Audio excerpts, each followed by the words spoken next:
اسم رب شهدا. زندگی نامه. ابراهیم در اول اردیبهشت سال 1336 در محله شهید آیت الله سعیدی حوالی میدان خراسان دیده به هستی گشود. او چهارمین فرزند خانواده به شمار می‌رفت.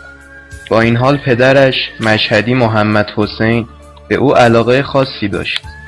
او نیز منزلت پدر خیش را به درستی شناخته بود.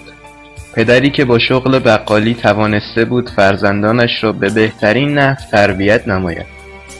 ابراهیم نوجوان بود که طعم تلخ یتیمی را چشید. از آنجا بود که همچون مردان بزرگ زندگی را به پیش برد.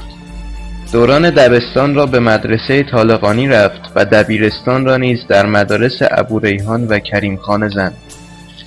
سال 1355 توانست به دریافت دیپلم ادبی نائل شود.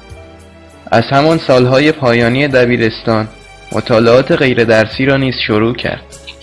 حضور در هیئت جوانان وحدت اسلامی و همراهی و شاگردی استادی نظیر علامه محمد تقی جعفری بسیار در رشد شخصیتی ابراهیم مؤثر بود. در دوران پیروزی انقلاب شجاعت‌های بسیاری از خود نشان داد. او همزمان با تحصیل علم به کار در بازار تهران مشغول بود. پس از انقلاب در سازمان تربیت بدنی و بعد از آن به آموزش و پرورش منتقل شد. ابراهیم در آن دوران همچون معلمی فداکار به تربیت فرزندان این مرزبون مشغول بود. او اهل ورزش بود. با ورزش پهلوانان یعنی ورزش باستانی شروع کرد. در والیبال و کشتی بی‌نظیر بود. هرگز در هیچ میدانی پاپس نکشید و مردانه می ایستاد. مردانگی او را می توان در ارتفاعات سر به فلک کشیده بازی دراز و گیلان غرب تا دشت‌های سوزان جنوب مشاهده کرد. حماسه های او در این مناطق هنوز در اذهان یاران قدیمی جنگ تداعی می کند. در ولفجر مقدماتی 5 روز به همراه بچه های گردان های کمیل و هنزله در کانال های فکه مقاومت کردند، اما تسلیم نشدند.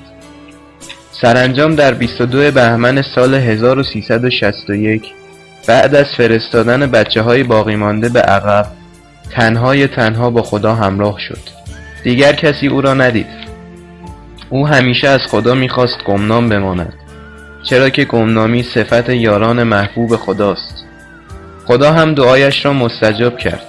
ابراهیم سالهاست که گمنام و غریب در فکه مانده تا خورشیدی باشد برای راهیان نوح.